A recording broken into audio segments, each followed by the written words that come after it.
ഒരു ചിറകൊടിഞ്ഞ പക്ഷിക്ക് അതിന് പറക്കാനാവില്ലല്ലോ.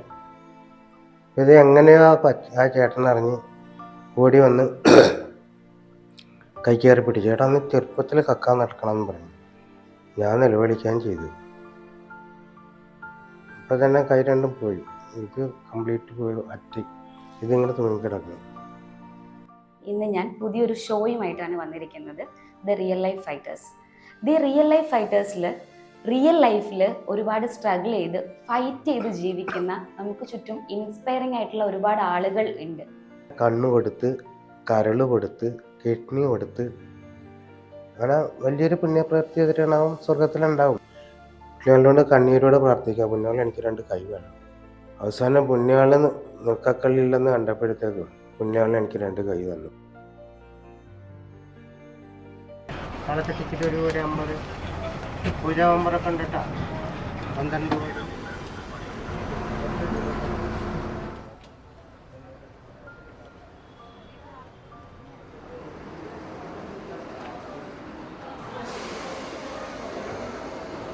Hi, hello and welcome to behind the frame network. Behind the frame നെറ്റ്വർക്കിൽ ഇന്ന് ഞാൻ പുതിയൊരു ഷോയുമായിട്ടാണ് വന്നിരിക്കുന്നത്. The real life fighters. The real life ഫൈറ്റേഴ്സിൽ റിയൽ ലൈഫിൽ ഒരുപാട് സ്ട്രഗിൾ ചെയ്ത് ഫൈറ്റ് ചെയ്ത് ജീവിക്കുന്ന നമുക്ക് ചുറ്റും ഇൻസ്പയറിംഗ് ആയിട്ടുള്ള ഒരുപാട് ആളുകൾ ഉണ്ട്. അവരെയാണ് ഞാൻ കൊണ്ടുവരാനായിട്ട് ഉദ്ദേശിക്കുന്നത്. സോ ആദ്യമായിട്ട് എൻ്റെ എപ്പിസോഡിൽ വരുന്നത് ജോസഫ് ചേട്ടനാണ്. ചേട്ടന് വൈറ്റിലയിൽ ലോട്ടറി കച്ചവടം ചെയ്താണ് ചേട്ടൻ ജീവിക്കുന്നത്. ചേട്ടാ നമസ്കാരം. നമസ്കാരം. അപ്പൊ ചേട്ടന് എത്ര വർഷമായി വൈറ്റിലയിൽ ഇപ്പോ ലോട്ടറി കച്ചവടം ചെയ്യും? വൈറ്റിലയിൽ കച്ചവടം തുടങ്ങിയിട്ട് 10 വർഷമായി. കാരണം ഇതിനു മുമ്പ് KSRTC എറണാകുളം സ്റ്റാൻഡിലായിരുന്നു. അവിടെ 10-25 വർഷം, മൊത്തം 30-35 വർഷമായി ലോട്ടറി കച്ചവടം തുടങ്ങിയിട്ട്. 25 വർഷം അവിടെയായിരുന്നു. അപ്പൊ അവിടെ ഇപ്പോൾ വണ്ടിയെല്ലാം കുറഞ്ഞു. മെയിൻ സ്റ്റാൻഡ് വൈറ്റില ഹബ്ബാണല്ലോ. ഹബ്ബ് ഓപ്പൺ ചെയ്തപ്പോഴത്തേക്ക് ഹബ്ബിലോട്ട് വന്നു. അതെ. ഓക്കെ. എന്താണ് ചേട്ടന്റെ ശരിക്കുമുള്ള ഒരു കഥ? നമുക്ക് എല്ലാവർക്കും കാണുമല്ലോ ഒരു കഥ. ചേട്ടൻ ഇത് എന്നോട് പേഴ്സണലി പറഞ്ഞിരുന്നു 14ാമത്തെ വയസ്സിലാണ് ചേട്ടന്റെ ഇത് നഷ്ടപ്പെടുന്നത്. അപ്പോൾ എന്താണ് ചേട്ടന് സംഭവിച്ചത്? സംഭവിച്ചെന്ന് പറഞ്ഞാൽ ഞാൻ 4ാം ക്ലാസ് വരെ പഠിച്ചാണ്. ഈ ആൽബർട്ട്സിൽ 2 കൊല്ലം പഠിച്ചിട്ടുണ്ട്, എറണാകുളത്ത്. പിന്നെ ഡോൺ ബോസ്കോ പള്ളി സ്കൂളിൽ 2 കൊല്ലം, മൊത്തം 4 വർഷം 4ാം ക്ലാസ് വരെ പഠിച്ചു. ചെറുപ്പത്തിലൊരു ഇത്തിരി കുസൃതിയൊക്കെ ആയിരുന്നു. അങ്ങനെ കുസൃതിയായിട്ട് വീട് വിട്ട് പോയി ഒറ്റക്ക്. ചിലപ്പോൾ നമ്മൾ പറയില്ലേ, പീഡനം കൊണ്ടായിരിക്കാം ചിലപ്പോൾ ഒരു വർഷം കൂടെ ഇറങ്ങിപ്പോയത്. നമുക്ക് അവരെ കുറ്റപ്പെടുത്താൻ പറ്റില്ലല്ലോ. അപ്പം അങ്ങനെ വീട് വിട്ട് പോയതാണ്. അങ്ങനെ പോയി ചെറുപ്പത്തിലൊക്കെ 3-4 പ്രാവശ്യം വീട് വിട്ട് പോയി. പിന്നെ വീട്ടിൽ തിരിച്ചു വന്നിട്ടുണ്ട്. അതിനുശേഷം ഞാൻ ഇവിടെ സ്വന്തം വീട് അയ്യപ്പൻകാവിലായിരുന്നു. അപ്പോൾ അവിടെ വെച്ച് ഞാൻ അവിടെ പച്ചാളത്ത് മീൻ മേടിക്കാൻ പോയി. അന്നേരം കൈയുണ്ട് കേട്ടാ. അപ്പോൾ അന്നേരം മീൻ മേടിക്കാൻ പോയി. വന്നപ്പോഴത്തേക്ക് ഈ പൊരിച്ചുകൊണ്ട് ഉണ്ടമ്പൂരിയൊക്കെ അവിടെ ഈ അമ്മച്ചിമാർ കൊട്ടയിൽ വെച്ച് വിൽക്കുന്നുണ്ട്. പൊരിച്ചുണ്ടോടെ എനിക്ക് വലിയ താല്പര്യമാണ്. മണം കേട്ടാൽ തന്നെ 10 പൈസ മതി. അന്നേരം 10 പൈസ പോലെ എൻ്റെ കയ്യിലില്ല. അപ്പോൾ ഞാനിങ്ങനെ ആലോചിച്ച്, പൊരിച്ചുണ്ടോടെ തിന്നാൻ എന്താ വഴി.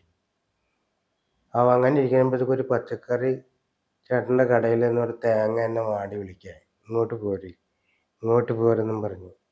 എന്നെ എടുത്ത് വിൽക്ക്, അപ്പോൾ കാശ് കിട്ടും. ഞാനപ്പോൾ തേങ്ങ എടുത്ത് അതിൻ്റെ വാർക്കൽ തന്നെ തേങ്ങ വേണമെന്നും പറഞ്ഞ് വിളിച്ചുകൊണ്ടിരിക്കുകയാണ്. അപ്പോൾ ഇത് എങ്ങനെയോ ആ ചേട്ടൻ അറിഞ്ഞ് ഓടി വന്ന് കൈ കയറി പിടിച്ചു. ചേട്ടാ അന്ന് ചെറുപ്പത്തിൽ കക്കാൻ നടക്കണം എന്ന് പറഞ്ഞു. ഞാൻ നിലവിളിക്കാൻ ചെയ്തു. അപ്പോൾ വൈകുന്നേരം സമയമല്ലേ, ചേട്ടത്തിമാരൊക്കെ ചട്ടം മുണ്ടൊക്കെ കൊടുത്ത് അവിടെ വന്ന സമയം, പച്ചാളത്ത് മാർക്കറ്റിൽ. അപ്പോൾ സാധാരണ വീട്ടിൽ എന്തെങ്കിലും തെറ്റ് ചെയ്താൽ അവിടെ കുരുമുളക് അഭിഷേകമാണ് ചെയ്യണം. കുരുമുളക് പൊടിച്ചിട്ട് കണ്ണിൽ തേക്കും, കെട്ടിയിട്ടിട്ട്. അപ്പോൾ എനിക്ക് ഉറപ്പായി, ഇതിപ്പോൾ ചേട്ടത്തിമാരൊക്കെ കണ്ടിട്ടുണ്ട്, അവരെയൊന്നും വീട്ടിൽ ചെന്ന് പറയില്ലേ, തേങ്ങ ഇട്ടിട്ട് പിടിച്ച് ഇവിടെ നാണക്കേടായെന്ന് പറഞ്ഞു. അപ്പോൾ പിന്നെ എങ്ങനെയാണ് വീട്ടിൽ ചെന്ന്, പിന്നെ അവിടെ നിന്ന് രക്ഷപ്പെടണം. വീട്ടിൽ ചെന്നിട്ട് ഞാൻ കളസ നിക്കറൊക്കെ എടുത്തിട്ട് മിണ്ടാതെ അവിടെ നിന്ന് പുറപ്പെടുക. പിന്നെ എൻ്റെ ട്രാവലിങ് ട്രെയിനിനാണ്. നോർത്തിൽ വന്ന് ട്രെയിൻ കയറും, അങ്ങോട്ടും ഇങ്ങോട്ടൊക്കെ പാസ് ചെയ്യും. പിന്നെ അപ്പോൾ ട്രെയിനിൽ പോകുമ്പോഴത്തേക്കും ഉപജീവനം കഴിയുമല്ല. പഴയ പാട്ടിൻ്റെ അറ്റമൂലൊക്കെ ഉണ്ട്, മാനത്തിന് മുറ്റത്ത് എന്നുള്ള പഴയ പാട്ടൊക്കെ ഉണ്ടല്ലോ, പാടാത്ത വീണയും പാടുന്നൊക്കെ. അതൊക്കെ തിരിച്ച് പാടും. എന്തെങ്കിലും കാശ് കിട്ടി തീപ്പെട്ടിക്കൊള്ളി വെച്ചുള്ളൊരു പരിപാടിയുണ്ട്, തീപ്പെട്ടിമേലെ റബ്ബർ വെച്ചിട്ട് ഇങ്ങനെ. അങ്ങനെ കഴിഞ്ഞൊരു ദിവസം ഞാൻ പിന്നെ അത് കഴിഞ്ഞിട്ട് വീട്ടിലോട്ട് വീണ്ടും വന്നിട്ടാണ്. ഇത് കഴിഞ്ഞതിന് ശേഷം ഞാൻ പോയത് ഇങ്ങനെ പുറപ്പെട്ടു പോയി. അപ്പം ചെറുപ്പത്തിലൊക്കെ 2-3 പ്രാവശ്യം ഇങ്ങനെ പുറപ്പെട്ടു പോകാറുണ്ട്. അങ്ങോട്ട് ശീലമുണ്ട് എനിക്ക്. അതിനൊരു ദിവസം പോയി ഇരിങ്ങാലക്കുട നിന്ന് ഞാൻ ട്രെയിൻ കയറുന്നത്. നെല്ലായി വന്നപ്പോൾ ഞാൻ വീണതാണ്, ചാടി ഇറങ്ങിയതാണെന്ന് എനിക്കറിയില്ല. വണ്ടി നിൽക്കാറായപ്പോൾ പ്ലാറ്റ്ഫോമിൻ്റെ ഇടയിൽ പോയി. പ്ലാറ്റ്ഫോമിന്റെ ഇടയിലേക്ക് ഇപ്പം തന്നെ കൈ രണ്ടും പോയി. ഇത് കംപ്ലീറ്റ് പോയി അറ്റി. ഇതിങ്ങനെ തൂങ്ങിക്കിടക്കുന്നു. പിന്നെ അതിൽ തന്നെ റെയിൽവേക്കാരെ കൂടെ ഷൊർണൂർ പാസഞ്ചർ വണ്ടിയായിരുന്നു, കണ്ണൂരാ ഷൊർണൂർ. അതിൽ തൂത്തി വാരിയിട്ട് തൃശ്ശൂർ ഹോസ്പിറ്റലിൽ അഡ്മിറ്റായി. അവിടെ തൃശ്ശൂർ ഹോസ്പിറ്റലിൽ അഡ്മിറ്റായിട്ട് അവിടെ ആരുമില്ലെന്ന് പറഞ്ഞ് അഡ്മിറ്റ് ചെയ്തേക്കണം. അപ്പോൾ അഡ്രസ്സൊക്കെ അവർ ചോദിക്കുന്നുണ്ട്, ഞാൻ പറയുന്നുണ്ട്. പക്ഷെ ആശുപത്രിയിൽ അഡ്മിറ്റ് ആയതിനു ശേഷം കൊണ്ടുപോകാനോ നോക്കാനോ ആരും വന്നില്ല, വീട്ടിൽ നിന്ന് ആരും വന്നില്ലായിരുന്നു. ഒരു ദിവസം എൻ്റെ ഒരു ചേട്ടൻ വന്നു, രണ്ടാമത്തെ ചേട്ടനാണ്, മൂത്തേട്ടൻ എന്ന് പറയുമ്പോൾ വന്നിട്ട് അപ്പം തന്നെ പുള്ളി പോയി. അപ്പോൾ എൻ്റെ കാര്യങ്ങൾ നോക്കാമെന്ന് പറഞ്ഞാൽ അവിടെ പേഷ്യൻറ്റിനെ നോക്കാൻ പറ്റുന്ന ആൾക്കാരുണ്ട്. അങ്ങനെ അവിടുത്തെ സ്റ്റാഫന്മാരൊക്കെ എൻ്റെ കാര്യങ്ങൾ നോക്കുകയും ചെയ്യാം. അങ്ങനെ ഇരിക്കുമ്പോഴാണ് ഡോക്ടർ ആലപ്പുഴക്കാരനാണ്, സുബ്രഹ്മണ്യൻ എന്ന പേര്. പുള്ളി അവിടെ തൃശ്ശൂർ താമസിക്കുന്ന തിരിച്ച് പോണ വഴിക്ക് കാറിൽ എന്നെ വഴി പറഞ്ഞു കൊടുത്താന്ന് പറഞ്ഞ് പുള്ളിയുടെ കാറിൽ കയറ്റി കൊണ്ടുപോയി. വഴിയൊക്കെ പറഞ്ഞു കൊടുത്ത് വീട്ടിൽ ചെന്ന് അപ്പോൾ അവർ വിളിച്ചിട്ട് കുറേ വഴക്കൊക്കെ പറഞ്ഞു. നിങ്ങളെന്താ, എന്നെ അല്ല വീട്ടുകാരാ, ഇത്രയും ദിവസമായിട്ട് ഇങ്ങനെ ഒരു മകൻ ഇങ്ങനെ അവസ്ഥയിലിട്ട് നിങ്ങളത് വന്ന് കാണാത്ത. അപ്പോൾ അവർ പറഞ്ഞ് റെയിൽവേ കേസാവും, അപ്പോൾ അതുകൊണ്ട് വിടും ജപ്തി എന്നൊക്കെ പറഞ്ഞ് പേടിപ്പിച്ചാണ് ആൾക്കാർ വരാതിരുന്നെന്ന് പറഞ്ഞു. പിന്നെ ഡോക്ടർ പോവുകയും ചെയ്തു. പിന്നെ അത് കഴിഞ്ഞ് അവർ പോയി. പിന്നെ ഞാൻ വീട്ടിൽ അങ്ങനെ ചെല്ലും. അപ്പോൾ ഞങ്ങൾ 7 മക്കളാണ്, 6 ആണും ഒരു പെണ്ണ്. 7 മക്കളാണ്. ഞങ്ങൾ ചേട്ടനനിയന്മാർ 7 മക്കളാണ്. അവിടെ നിന്ന് വീട്ടിൽ നിന്ന് ഇറങ്ങുവാണോ ചെയ്തത്? ആ, അത് കഴിഞ്ഞ് പിന്നെ വീട്ടിലേക്ക് പോയപ്പോൾ സ്വീകരിച്ചില്ല? അല്ല, വീട്ടിൽ നിന്ന് ഇറങ്ങുകയാണെന്ന് പറഞ്ഞാൽ ഒരു ചിറകൊടിഞ്ഞ പക്ഷിക്ക്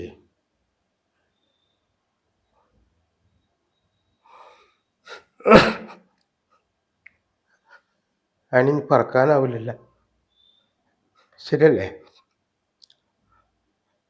അപ്പം ഞാൻ അവർക്കൊരു ഭാരമാണ് ഈ അവസ്ഥ എൻ്റെ പേരിലേ. അപ്പോൾ അവർക്ക് എന്നെ നോക്കാനാ സ്വീകരിക്കാനാ പറ്റാത്തൊരവസ്ഥ. ഞാൻ ഇതൊന്നും പുറത്തുനിന്ന് ആരോടും പറഞ്ഞിട്ടില്ല. പിന്നെ ഞാൻ ദൈവത്തെ അറിഞ്ഞതിന് ശേഷം ഞാൻ ഗാന ശുശ്രൂഷക്കും വചന ശുശ്രൂഷക്കും പോകുമായിരുന്നു. സാക്ഷ്യം പറയുമ്പോഴൊക്കെ ഞാൻ തുറന്നും പറയും, കാരണം ജനം അറിയണമല്ലോ. അപ്പം എനിക്കുള്ള സ്വപ്നങ്ങളുണ്ടായിരുന്നു. വീട്ടിൽ ചെന്ന് നമ്മുടെ കൈ കൊണ്ട് കൈനിറച്ച് ചോറ്, അതെല്ലാം കഴിഞ്ഞു. അപ്പം അന്ന് എന്നെ എൻ്റെ കഴുത്തേൽ ഗ്ലൂക്കോസിൻ്റെ ടിന്നുണ്ടല്ലോ, അത് കെട്ടിത്തൂക്കിയിട്ട് അതിൻ്റെ പുറത്ത് ഈ സംഭാവന പെട്ടിന്ന് പറഞ്ഞ് എഴുതി. പിന്നെ എനിക്ക് ചെറുപ്പത്തിൽ ട്രെയിനിനൊക്കെ അങ്ങോട്ടും ഇങ്ങോട്ടൊക്കെ പോയി ശീലമുണ്ട്. ഞാൻ അന്നേനെ നോർത്തിൽ വന്ന് ട്രെയിൻ കയറി ആലുവ ബസ് സ്റ്റാൻഡിലാണ് ഞാൻ ആദ്യമേ ഇറങ്ങണത്. അവിടെ ചെന്ന് നോക്കുമ്പോഴത്തേക്കും അവിടെ കുറേ അനാഥ പിള്ളേർ, പെണ്ണുങ്ങൾ, സമരിയക്കാർ പോലുള്ള പെണ്ണുങ്ങളുണ്ട്. അവരൊക്കെ അവിടെ വെച്ച് വിളമ്പി തിന്നണം. ഞാനും അതിലൊരു അംഗമായി. അത് കഴിഞ്ഞ് അവിടെ അങ്ങനെ അപ്പോൾ എനിക്ക് താമസിക്കാനായിട്ട് 4 ദിവസമൊക്കെ ബസ് സ്റ്റാൻഡിൽ തന്നെ അവിടെ അവരുടെ ഒപ്പമൊക്കെ നമുക്ക് ഇരുന്നത്. അപ്പോൾ എൻ്റെ കാര്യങ്ങളൊക്കെ നോക്കാമെന്ന് പറയണത് അങ്ങനെ വീട് വിട്ട് വന്നിട്ടുള്ള ഓരോ പിള്ളേരുണ്ടാവുമല്ലോ, അവരാണ് എന്നെ ശുശ്രൂഷ ചെയ്യണത്, നോക്കണത്. രാത്രിയാകുമ്പോൾ വീട്ടിൽ വരും, കാരണം പകൽ വരരുന്ന വീട്ടുകാരുടെ ഇത്. കാരണം കണ്ടു കഴിഞ്ഞാൽ അവരുടെ സ്റ്റാറ്റസിന് വീക്ക്നെസ് ഉണ്ടാവും. അപ്പോൾ ഞാൻ ചില കള്ളപ്പുള്ളികൾ പോണ പോലെയാണ് വീട്ടിൽ പോണത്. രാത്രിയാകുമ്പോൾ തലയും കുനിച്ച് അങ്ങനെയൊക്കെയായി ചെറുതായിട്ടൊക്കെ അങ്ങനെ നിന്ന്. പിന്നെ കൂട്ടുകാരായിട്ട് തന്നെ ഇങ്ങനെ പറയുമ്പോൾ നമ്മളൊന്നും ഒളിച്ചു വെക്കരുതല്ല. അവർ കഞ്ചാവിൻ്റെ ഒക്കെ വലിക്കുന്ന പിള്ളേരുണ്ടായിരുന്നു കൂട്ടുകാർ. അവരിടക്ക് എനിക്ക് ഒന്ന് തന്ന് ഞാനും അത് രുചി നോക്കി വലിക്കുകയും പിന്നെ ചെറിയ സ്മോൾ അടിയൊക്കെ അങ്ങനെ കുടുത്തക്കിടക്ക ഉണ്ടായിരുന്നു. അപ്പോൾ ഞാൻ അന്ന് കിടന്നുറങ്ങുന്നത് നമ്മുടെ ആലുവ ബസ് സ്റ്റാൻഡിൽ ഒരു ചാരാ ഷാപ്പുണ്ട്, എൻ്റെ 2ാമത്തെ നിലയില. വീട്ടിൽ ചെന്നിറങ്ങി എനിക്ക് ഉറക്കമുണ്ടാവില്ല. അപ്പോൾ അപ്പനും ഞാൻ ഡാഡിയെന്ന് വിളിക്കണം, അപ്പന. അമ്മേനെ അമ്മയെന്നാണ് വിളിക്കുന്നത്. വീട്ടിൽ ചെന്ന് കഴിഞ്ഞാൽ നമ്മുടെ വീണ്ടും ചോറും നിന്നും റേഡിയോയിലെ പാട്ടൊക്കെ കേട്ട് കാക്ക കരയാനുണ്ടാന്ന് നോക്കി അങ്ങനെ കിടക്കും. ഉറക്കം ഉണ്ടാവില്ല എനിക്ക്. നേരം വിളിക്കുമ്പോൾ എനിക്ക് പോകാനല്ല, കാരണം മറ്റുള്ളവർ കാണരുതല്ല, കള്ളപ്പുള്ളിനെക്കാട്ടും. അങ്ങനെ പോരും. പിന്നെ ഞാൻ മെയിൻ KSRT സ്റ്റാൻഡിലായിരുന്നു എൻ്റെ താവളം. അപ്പോഴും എൻ്റെ ജീവിതം എന്താണ്? ഭിക്ഷയാടനം. വർഷങ്ങളായിട്ട് അവിടെ ആയിരുന്നു. നമ്മൾ വിളിച്ചു വെക്കേണ്ട കാര്യമില്ലല്ലോ. ഇതൊക്കെ ജനം അറിയാൻ പറ്റത്തില്ല പറയാൻ. അങ്ങനെ ഇരിക്കുമ്പോഴാണ് ഒരു ദിവസം ഞാൻ വീട്ടിൽ ചെന്നപ്പോഴത്തേക്ക് എൻ്റെ അമ്മയുടെ അനിയത്തിയുണ്ട്, മേരി എന്ന പേര്. അവരുടെ വീടാണ് ഉദയംപേരിലുള്ളത്. അപ്പം എൻ്റെ അപ്പൻ ഒരു ശ്രീകൃഷ്ണൻ്റെ ജന്മമായിരുന്നു അപ്പന്. അപ്പനപ്പം അമ്മേനെയും കല്യാണം കഴിച്ചിട്ടുണ്ട്, അനിയത്തിനെയും കല്യാണം കഴിച്ചിട്ടുണ്ട്. അതിൽ 4 മക്കളുണ്ട്. അപ്പോൾ വീട്ടിൽ ചേച്ചിയുടെ അടുത്ത് അനിയത്തി വരുമ്പോഴത്തേക്ക് എപ്പോഴും സാമ്പത്തികം കൊടുത്ത് സഹായിക്കാൻ പറ്റില്ലല്ലോ. അപ്പം ഞാൻ അവിടെ ചെന്നപ്പോൾ എൻ്റെ അടുത്ത് പറഞ്ഞു, ജോസഫ് നീ ഇളയമൻ്റെ കൂടെ പോകുമെന്ന് പറഞ്ഞു.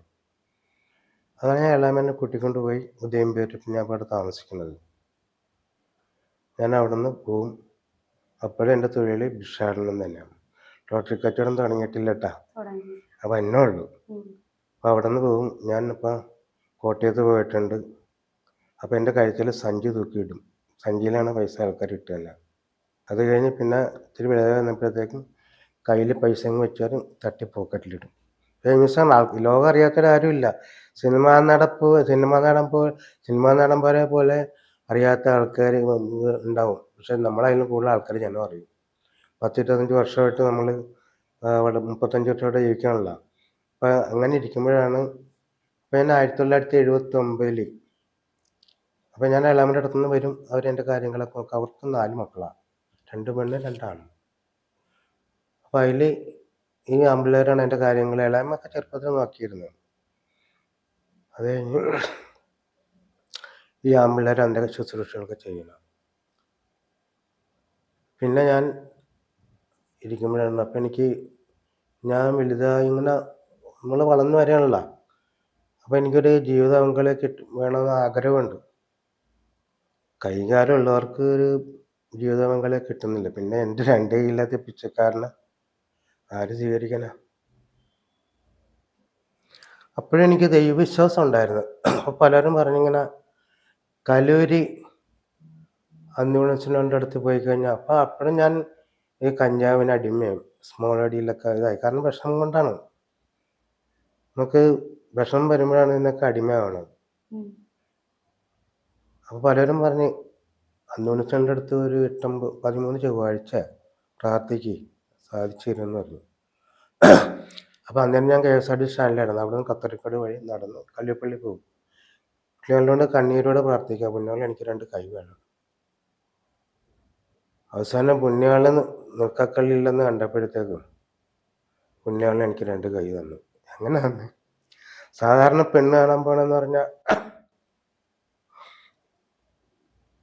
നമ്മൾ ആണുങ്ങളാണ് ചെല്ലുന്നത് പെണ്ണിനെ കാണാൻ. പക്ഷെ എന്നെ സംബന്ധിച്ച് അയ്യപ്പൻകാവിൽ വീട്ടിൽ പെണ്ണും അമ്മയും കൂട്ടുകാരൊക്കെ വന്ന് ഞാനും പോയിട്ടുണ്ടായി. അപ്പോൾ കണ്ട് അപ്പോൾ എല്ലാവരും ചോദിക്കണ പോലെ ചോദിച്ച് കണ്ടു കഴിയുമ്പോൾ ചോദിക്കല്ലോ ഇഷ്ടപ്പെട്ടാന്ന്.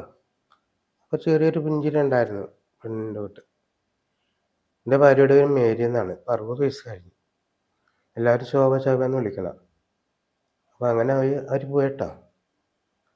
അപ്പോൾ അങ്ങനെ ഇരുന്ന് കഴിഞ്ഞ് അപ്പോൾ എൻ്റെ അമ്മയുടെ ഒരു ആങ്ങളയുണ്ട്, അച്ഛനെന്ന് വിളിക്കണം. ആർക്കെല്ലാം മരിച്ചു പോയിട്ടാ.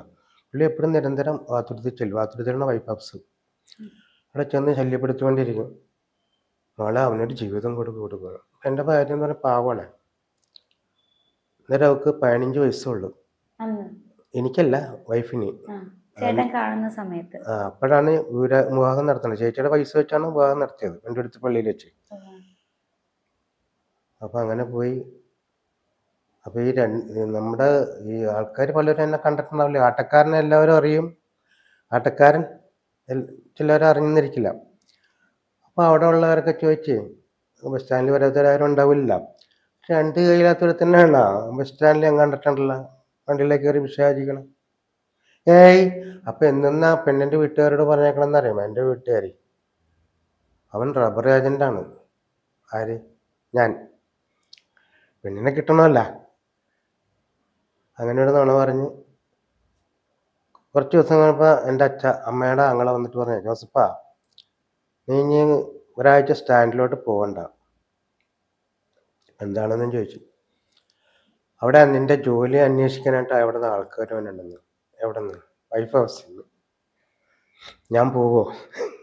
ഒരാഴ്ച പോയില്ല. കാരണം ഞാൻ പോയി കഴിഞ്ഞാൽ റബ്ബർ ഏജൻ്റെ ജോലി അവരറിയും. അപ്പോൾ പിന്നെ എനിക്ക് പെണ്ണിനെ കിട്ടുമോ? അങ്ങനെ ഇരിക്കുമ്പോഴാണ് 1979 ഞങ്ങളുടെ മാരേജ് നടക്കുന്നത്. അത് കഴിഞ്ഞ് പിന്നെ ഇരിക്കുമ്പോഴാണ് 1990 കളക്ടർ രായനെ പറ്റി കേട്ടിട്ടുണ്ടോ? മരിച്ചു പോയത്. അത് നല്ലൊരു മനുഷ്യനാണ്. പക്ഷെ അങ്ങേരോട് എനിക്ക് ഭയങ്കര കഠിനമായ ദേഷ്യം ഉണ്ടായ, ശത്രുത ഉണ്ടായി. എന്താണെന്നറിയോ? പുള്ളിക്കാരൻ 1990 ഒരു നിയമം കൊണ്ടുവന്നു.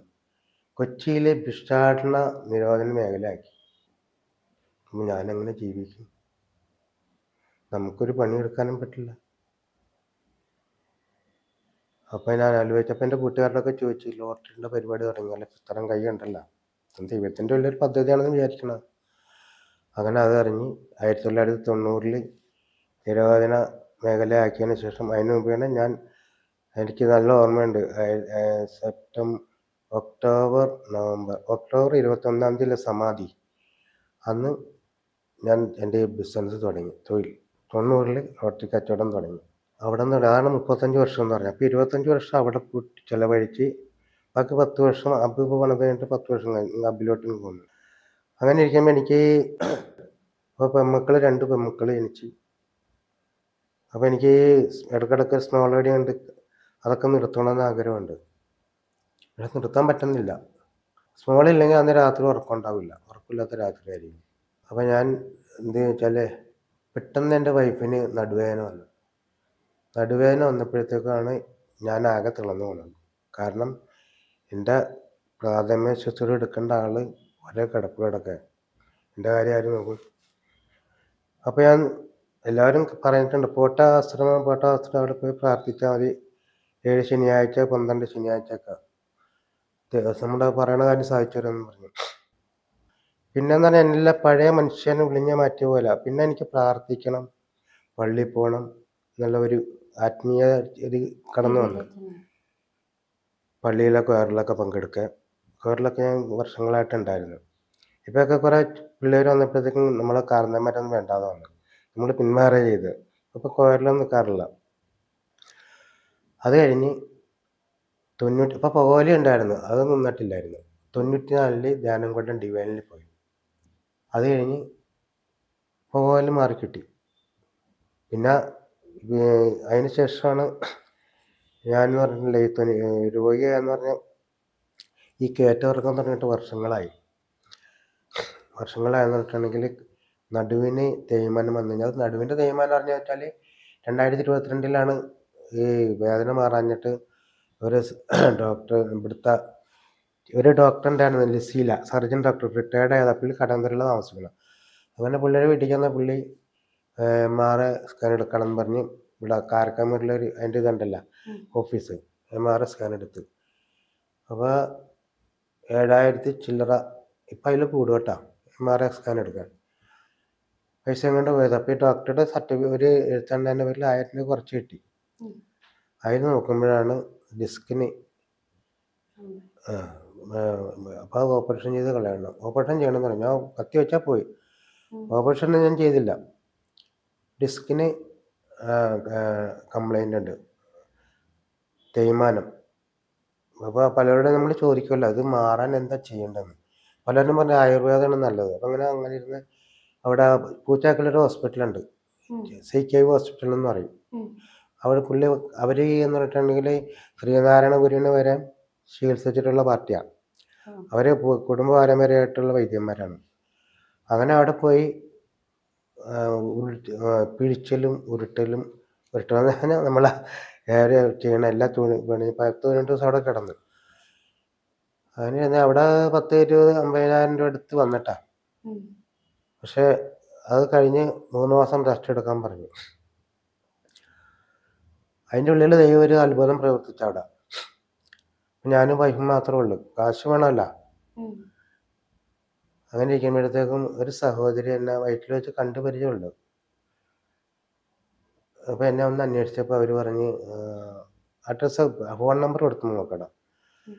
അങ്ങനെ വിളിച്ചു ചോദിച്ചപ്പോഴത്തേക്കും ആരാണെന്ന്, ഇപ്പോൾ വീട്ടിൽ നിൽക്കുമ്പോൾ ആരാണെന്ന് വെച്ച് ഹോസ്പിറ്റലിൽ ഒരു ഫോൺ വന്നിട്ടുണ്ടായി. അപ്പോൾ പറഞ്ഞ് ചേട്ടനെ അറിയണ ഒരു ആളാണ്, ചേട്ടനൊന്ന് കാണണമെന്നുണ്ട്. ഞാൻ പറഞ്ഞ് CK ഹോസ്പിറ്റലിലുണ്ട്, റൂം നമ്പർ എത്ര മണിക്ക് വന്നാൽ കാണാമെന്ന് പറഞ്ഞു.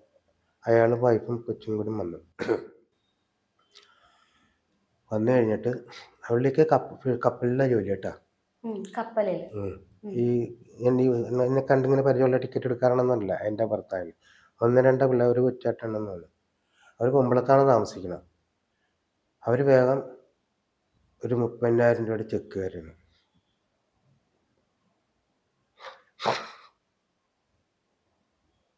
ദൈവത്തിന് വലിയൊരു ഇടപെടലായിരുന്നു. പിന്നെ അത് കഴിഞ്ഞ് വേറെ സംഭവങ്ങളുണ്ടായിട്ടാ. അതൊക്കെ പറഞ്ഞു കഴിഞ്ഞാൽ ഓർക്കും ഇങ്ങനൊരു ത്യാഗമാണ് അനുഭവിക്കണത്.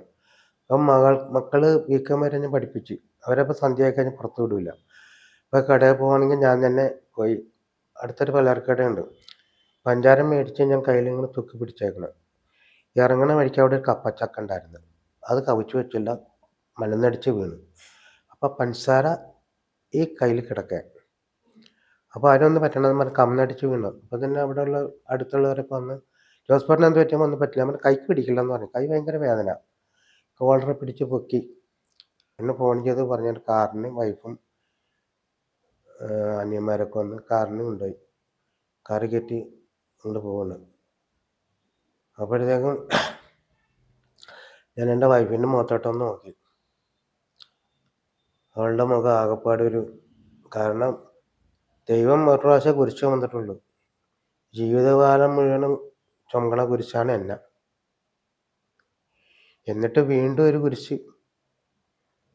ഞാനപ്പോൾ വണ്ടിയിലിരുന്നതിനെ കൊന്തയെത്തിച്ച് മെഡിക്കൽ സെൻറ്ററിൽ ചെന്ന് അവിടെ ചെന്ന് ഒരു എക്സ്റേ എടുക്കാൻ പറഞ്ഞു. അപ്പം തന്നെ എല്ലാവരും വിളിച്ചു പറഞ്ഞു. അപ്പം എൻ്റെ രണ്ടാമത്തെ ചേട്ടൻ ബാബു എന്ന പേര്, പുള്ളി സഹായം ചെയ്യുന്നു പറയാം. പുള്ളി ആ സമയത്ത് ദൈവദൂതനെ പോലെ വന്നിട്ട് പെണ്ണൊന്നുകൊണ്ടും വിഷമിക്കണ്ട, അവൻ്റെ കാര്യം എന്താണെന്ന് വെച്ചാൽ ചെയ്യാം അങ്ങനെ പറഞ്ഞവിടെ കാശും കെട്ടി. ഇത് കൈയില്ലേ ഒടിഞ്ഞിട്ടേ, ആകെ ഇത്ര ഉള്ളു, നമ്മൾ പൈപ്പ് വെച്ച് കെട്ടൂല്ലേ ഈ കവര മാങ്ങ പറിക്കാനാണ്, അതുപോലെ ഒടിഞ്ഞ് കയറി ഇറങ്ങിയിരിക്കുക. കൈ കമ്പി ഇട്ടിട്ടുണ്ട്, കയറി ഇറങ്ങിയിരിക്കുക, കൈ ഒടിഞ്ഞിട്ട് എക്സ്റേ എടുക്കുമ്പോൾ നമുക്ക് കാണാൻ പറ്റുമേ. അങ്ങനെ അവിടെ ചേട്ടൻ 6,000 രൂപ എടുത്ത് ആസ്പത്രി ഇതും കഴിഞ്ഞ് വീട്ടിലോട്ട് ഇതെല്ലാം കഴിഞ്ഞ് പോയി. ഇപ്പോഴാ സാധനം അകത്ത് കിടപ്പുണ്ട്, 10-25-27 വർഷമായിട്ടുണ്ട്. എന്താണ് ചേട്ടൻ്റെ ഏറ്റവും വലിയ പ്രചോദനം ഇങ്ങനെ ഡെയിലി ജോലി ചെയ്ത് തന്നെ എൻ്റെ കാര്യങ്ങൾ നോക്കണം എന്ന് ചേട്ടൻ തീരുമാനം എടുക്കാനുള്ള കാരണം ചേട്ടൻ ഇപ്പോൾ പറഞ്ഞ പോലെ 2 മക്കളുണ്ട്, അവരുടെ ഫാമിലി ഉണ്ട്. ഈ പറഞ്ഞ പോലെ അവര് നോക്കുന്നതിൽ നിന്ന് ചേട്ടന് നോക്കായിക ഉണ്ടാവില്ല.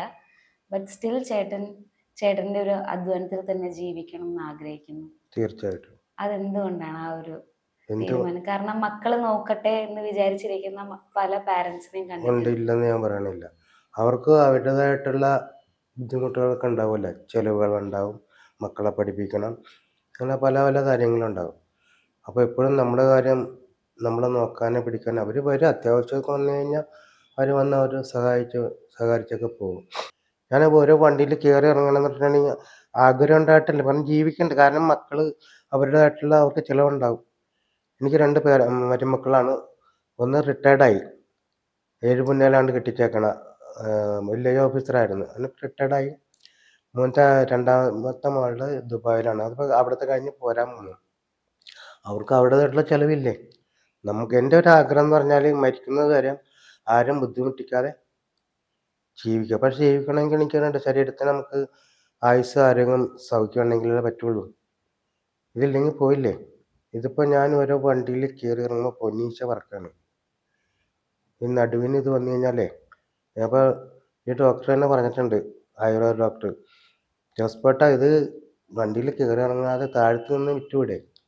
വേമനെ താഴത്തു നിന്ന് വിട്ടാൽ കച്ചവടം കിട്ടില്ല എന്നും പറഞ്ഞ് ജീവിതകാലം മുഴുവൻ നമ്മളെ നോക്കാനായിട്ട് അവരെ കൊണ്ട് പറ്റൂലല്ല. അതിനിടയിൽ കൂടി സംഭവങ്ങൾ, എൻ്റെ ഇളയ മക്ക 2 പുത്രന്മാരുണ്ട്, 2 ആൺകുട്ടികളാണ്. മൂത്താക്കൊരാൾ, അവൻ മൂത്തവൻ എന്ന് പറഞ്ഞാൽ ആൽബിൻ യൂണിവേഴ്സിറ്റി വിളിക്കണത്. അവൻ ഇവിടെ ദേവിമാത കോളേജ് ഉണ്ടല്ലോ, അവിടെ ബികോം ഫസ്റ്റ് ഇയറാണ് പഠിക്കുന്ന സ്റ്റുഡൻ്റായിരുന്നു. ഈ കഴിഞ്ഞ മാർച്ച് 26-ാം തീയതി ഒരു ആക്സിഡൻ്റ് ഉണ്ടായി.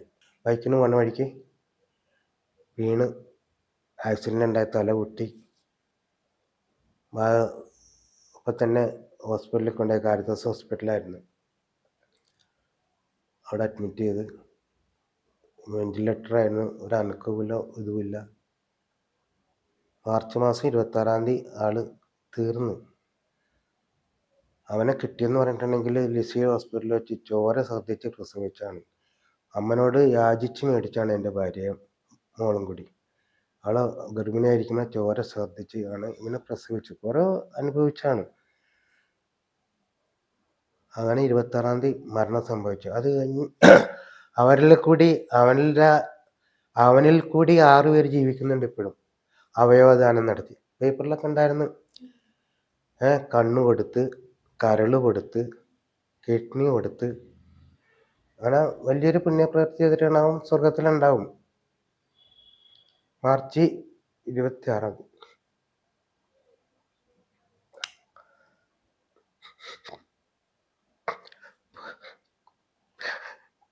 കുറെ വിഷമുണ്ട്. എനിക്ക് ഭയങ്കര ബഹുമാനം തോന്നിയത് ഇത്രയും സ്ട്രഗിൾസിന് മാനേജ് ഡെയിലി ഫൈറ്റ് ചെയ്താണ് ചെയ്യുന്നത്. അതെ, കാരണം ജനം കണ്ണുണ്ടെങ്കിലും ഞങ്ങളെ പിള്ളേരെ കാണുന്നില്ല. അത് ഞാൻ ചിലപ്പോൾ തുറന്ന് വണ്ടി കയറുമ്പോൾ പറയും. എന്താണെന്ന് പറഞ്ഞു തരട്ടെ. 2 കൈയില്ലാത്ത ഞാൻ വിഷയാചിക്കുന്നില്ല. മാന്യമായിട്ടൊരു തൊഴിൽ ചെയ്യണം. അത് ചിന്തിക്കാനുള്ള കഴിവ് കുറ്റം പറയല്ല, ഞാനത്തെ കുറ്റം പറയല്ല, അവർക്കില്ല. പിന്നെ ലോട്ടറിയുടെ എന്ന് പറഞ്ഞിട്ടുണ്ടെങ്കിൽ ഇപ്പം എന്ന് പറഞ്ഞാൽ പഴയതുപോലെ അല്ല. ഇപ്പം കച്ചവടക്കാർ ഇഷ്ടം പോലെ ഉണ്ടെങ്കിലും പ്രൈസ് ഉണ്ടെങ്കിൽ ഈ കമ്മീഷൻ കുറച്ച് വിലയും കൂട്ടി ഞങ്ങൾക്ക് ലോട്ടറിക്കാർക്ക്. മുമ്പ് 7 രൂപ ചില്ലറ പൈസ കിട്ടുമായിരുന്നു ഒരു ടിക്കറ്റ് കിട്ടും. അത് എത്ര ഒരു ടിക്കറ്റ് നമ്മൾ വെക്കണമെങ്കിൽ എന്തോരം പാട് വരണം. ഈ കരയുന്ന കൊച്ചിനെ പാലുള്ളൂ, പക്ഷെ ഞാൻ കയറിക്കഴിഞ്ഞാൽ കരയില്ല. ജനം കണ്ടു കഴിഞ്ഞാൽ, പക്ഷെ ഇന്നത്തെ ജനം എന്ന് പറയുന്നത് അതായത് ഞാൻ നേരത്തെ പറഞ്ഞില്ലേ, ചങ്ക് കുത്തി തുറന്നാലും ചെമ്പരത്തി പോവാണെന്ന് പറയണതാണ്. അപ്പം നമ്മളെ കണ്ടാലും വേണമെന്ന് വെച്ചാൽ ഉടനെ നോ പറയും. പെണ്ണായാലും ആണായാലും അവരുടെ കുറ്റമല്ല, അവർ നോക്കുന്നത് മുഖമാണ്. ഞാൻ ഇതായിട്ട് പറയുകയില്ല. എന്നാൽ ഈ ടിക്കറ്റ് മുന്നിൽ ആൾ ആരാണ് എന്താണെന്നൊന്നും നോക്കൂല. തീരെ കൈകെട്ടി വരുമ്പോൾ ഞാൻ പറയും, എല്ലാവരും കണ്ണടച്ച് കാണിച്ചോ, ഈ ടിക്കറ്റ് മുന്നിൽ ആൾ എങ്ങനെയുള്ള ആളെന്ന് നോക്കൂല. കൈ ഉണ്ട, തല ഉണ്ട, കാലുണ്ടാകും, അപ്പോഴാണ് ശരിക്കും നോക്കുക. ശരിയാണല്ലോ പറഞ്ഞു, അന്നൊരു ടിക്കറ്റ് തന്നേ. അതേമാതിരി നുണ പറയുകയാണെങ്കിൽ ആൾക്കാർ ഇഷ്ടം പോലെ മേടിക്കും. ഇപ്പോൾ നുണ പറയേണ്ട കാര്യമില്ല, കാണികൾക്ക് കാണാല്ല നമുക്ക് 2 കൈയില്ലെന്നുള്ള അവസ്ഥ.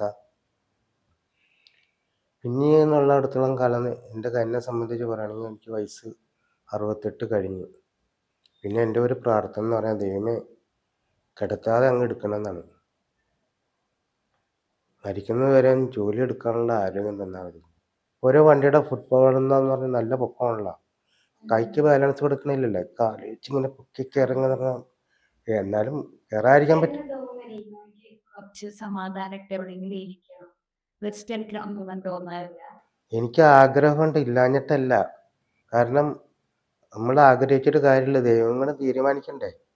ഞാൻ ചിലപ്പോഴൊക്കെ വൈഫിനോട് പറയാറുണ്ട്, ഒരു ഫസ്റ്റ് പ്രൈസ് അടിച്ചെങ്കിലും നമുക്ക് വീട്ടിലിരിക്കാനെന്ന്. ഞാൻ ആഗ്രഹിക്കണം ഫസ്റ്റ് പ്രൈസ് അടിച്ചു കഴിഞ്ഞാൽ അതിൻ്റെ കമ്മീഷൻ കിട്ടിക്കഴിഞ്ഞാൽ ബാങ്കിലിട്ട് അതിൻ്റെ പലിശ കൊണ്ട് നമുക്ക് ജീവിക്കാന്നൊക്കെ ആഗ്രഹമുണ്ട്. പക്ഷെ നമ്മൾ അടിച്ചിട്ടുണ്ടെന്ന് വെച്ചാൽ ഞാൻ വിറ്റ ടിക്കറ്റിൽ 1,00,000 വരെ അടിച്ചിട്ടുണ്ട്. അതിനാണ് 10,000 രൂപ നമുക്ക് 10% കമ്മീഷൻ കിട്ടിയിട്ടുള്ളൂ. പിന്നെ ഒരു ദിവസം കാരുണ്യയിലോട്ട് 1 കോടിയുടെ നിസ്സാരം 3 നമ്പറിനാണ് പോയത്. നിസ്സാരം 3 നമ്പറിന്. അപ്പോൾ ഭാഗ്യം ചിലവർ പറയേ എന്തിനാ ലോട്ടറി എടുക്കണ, എവിടെ അടിക്കുക, 5 പൈസയിലും അടിക്കുള്ളൂ. ഈ ഭാഗ്യം എന്ന് പറയണത് എപ്പോഴാണ് ഏത് സമയത്താണെന്നൊന്നും പറയാൻ പറ്റില്ല. നമ്മൾ കാത്തിരിക്കുക. അതിൻ്റെ ഒരു ഉദാഹരണം ഞാൻ പറഞ്ഞുതരാം. ഇപ്പോൾ വലക്കാർ മീൻ പിടിക്കാൻ പോകണ്ടല്ല, മീൻ പിടിക്കാൻ പോകണമെങ്കിലും അവർ മീൻ കിട്ടാഞ്ഞിട്ട് വല വീശാതിരിക്കുന്നുണ്ടാ. അവരുടെ ഉള്ളിൽ ഒരു പ്രത്യാശ ഉണ്ട്, എന്താണ്, ഇന്നല്ലെങ്കിൽ നാളെ, ഇപ്പോഴല്ലെങ്കിൽ പിന്നെ, അങ്ങനെ അവരെ വല വീശിക്കൊണ്ടിരിക്കുകയാണ്. ആ ഒരു വിശ്വാസമാണ് ഈ എടുക്കുന്നവർക്കും കൊടുക്കുന്നവർക്കും. പക്ഷേ ഇങ്ങനെ ചേട്ടൻ ഇതേപോലെ നമ്മളിങ്ങനെ എപ്പോഴും പരീക്ഷണങ്ങൾ മാത്രമാകുമ്പോഴേ നമ്മളൊക്കെ എപ്പോഴും ആലോചിക്കില്ല എന്തുകൊണ്ടാണ് നമുക്ക് മാത്രം ഇങ്ങനെ വരുന്നത്, അല്ലെങ്കിൽ അങ്ങനെ നമ്മൾ പഠിക്കുന്നൊരു സിറ്റുവേഷൻ വരത്തില്ലേ? അല്ല, അപ്പം നമ്മൾ വേറൊരു കാര്യം ചിന്തിക്കണം. നമ്മൾ താഴോട്ടെന്ന് ഇറങ്ങണം, താഴോട്ടെന്ന് ഇറങ്ങി നോക്കണം. ദൈവം 2 കാല് തന്നിട്ടുണ്ട് നമുക്ക് നടക്കാനുള്ള ശേഷി. ഒരേ കിടപ്പ് കിടക്കുന്ന ആക്സിഡൻറ്റിലൊക്കെ ഒരേ കിടപ്പ് കിടക്കുന്ന എത്രയോ ചെറുപ്പക്കാർ പ്രായം ചെന്നവരൊക്കെ ഉണ്ട് കിടക്കാൻ, അതായത് എണീക്കാൻ പറ്റാത്ത അവസ്ഥയിൽ. ചേട്ടനെ കണ്ടതും പരിചയപ്പെട്ടതും ഒക്കെ അവിചാരിതമായിട്ടായിരുന്നു. എനിക്ക് എന്നും എൻ്റെ ഒരു എന്താ പറയുക, ഞാനിങ്ങനെ ഒരു ചാനൽ സ്റ്റാർട്ട് ചെയ്യുമ്പോഴത്തേക്ക് എൻ്റെ ഉള്ളിൽ ഉണ്ടായിരുന്ന ഒരു ആശയമായിരുന്നു ചേട്ടനെ പോലുള്ള ആളുകളെ ലോകത്തിന് മുന്നിലേക്ക് കൊണ്ടുവരണം എന്നുള്ളത്. കാരണം നമ്മളെപ്പോഴും സക്സസ്ഫുള്ളിലേക്ക് പോകുന്ന ആൾക്കാരെ കഥ കേൾക്കാനായിട്ട് ഒരുപാട് പേരുണ്ട്. പക്ഷേ എനിക്ക് തോന്നുന്നത് ചേട്ടനെ പോലുള്ള ആളുകളാണ് സമൂഹത്തിൽ ഇന്നും ഫൈറ്റ് ചെയ്ത് ജീവിക്കുന്ന ആളുകളാണ് നമുക്ക് ഒരുപാട് ഇൻസ്പയറിങ് സ്റ്റോറീസ് ഉണ്ടാവുക എന്ന് എനിക്ക് തോന്നിയിട്ടുണ്ട്. അത് ഇന്നിപ്പം ചേട്ടൻ്റെ മുമ്പിൽ നിന്ന് ചേട്ടൻ്റെ കഥ കേൾക്കുമ്പോൾ അതിൽ പഠിക്കാൻ ഒരുപാട് കാര്യങ്ങളുണ്ട്. നമ്മൾ വളരെ മൈന്യൂട്ടായിട്ട് മറന്നു പോകുന്ന പല കാര്യങ്ങളും പലർക്കും ഭയങ്കര വലുതായിട്ടുള്ള കാര്യങ്ങളാണ് എന്നുള്ളത് ഒരു തിരിച്ചറിവായിരുന്നു. അപ്പം എന്തായാലും തീർച്ചയായും ചേട്ടനെ പോലുള്ള ആളുകളെ ഇനിയും ഞാൻ ഈ ഷോയിലൂടെ മുന്നിലേക്ക് കൊണ്ടുവരും. ചേട്ടനായിരുന്നു എൻ്റെ ആദ്യത്തെ ഗസ്റ്റ് എന്നുള്ളതിൽ എനിക്ക് ഒരുപാട് സന്തോഷമുണ്ട്.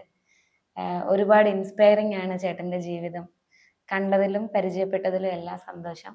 എന്നും ചേട്ടനൊപ്പം ഞാൻ ഉണ്ടാകും എന്നുള്ളൊരു വാക്ക് തരികയാണ്. Thank you so much.